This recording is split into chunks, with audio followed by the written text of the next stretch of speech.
ಪಾಲಿನ ಯಮಕಣ. ಹೆಣ್ಣು ಅಂದ್ರೆ ಏನು ಅಂತ ತಿಳ್ಕೊಂಡಿದ್ಯಾ? ಹೆಣ್ಣು ಈ ಮಹಾಭಾರತದ ಧರ್ಮ. ಅಂತ ಧರ್ಮವನ್ನೇ ಕೆಣಕೊಟ್ಟು ಧೈರ್ಯವೇನೋ ನಿಂಗೆ?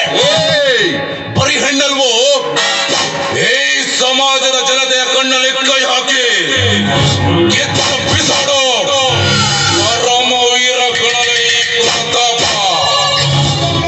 ಅವಳೇನು ನೀನು ತಾಳಿ ಕಟ್ಟಿದ ಹೆಂಡತಿಯಲ್ಲ.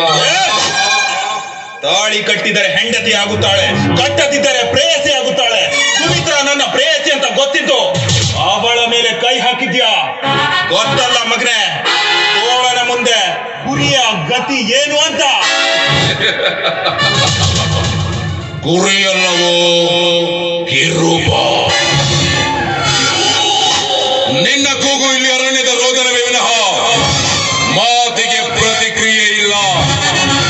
ನೀನು ನನ್ನನ್ನು ಕಳೆದುಕೊಂಡು ತರವಲ್ಲ. ಬೆಂಕಿಯನ್ನ ಮುಟ್ಟಿ ಕೈ ಸುಟ್ಟುಕೊಂಡಾಗಲೇ ಗೊತ್ತಾಗುವುದು ಬೆಂಕಿಯ ಫಲ ಏನು ಅಂತ.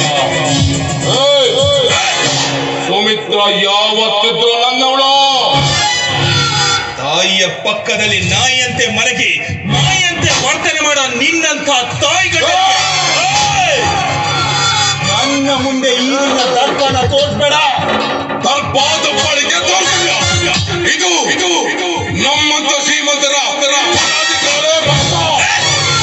ಅಂಥ ಬುರಾದಿಗೆ ಗುಂಡನ ಹಾಕಿ ಅಂತಸ್ತನೆ ಕೆಡವಿ ಹಾಕೋ ಗಂಡು ಕಣಲೆ ಬಚ್ಚ. ಶಬಾಷ್ ಶಬಾಷ್ ಬೇಟೆ ಶಬಾಷ್. ನನಗೂ ನಿನ್ನಂತ ಬೇಟೆಯ ಅವಶ್ಯಕತೆ ಇತ್ತು. ಯಾಕೆಂದ್ರೆ ಈ ಪ್ರತಾಪ ಹುಲಿಯ ಗುಹೆಯಲ್ಲಿ ನಿಂತು ಹುಲಿಯನ್ನೇ ಭೇಟಿಯಾಡೋ ತೀರ ಕಣದು.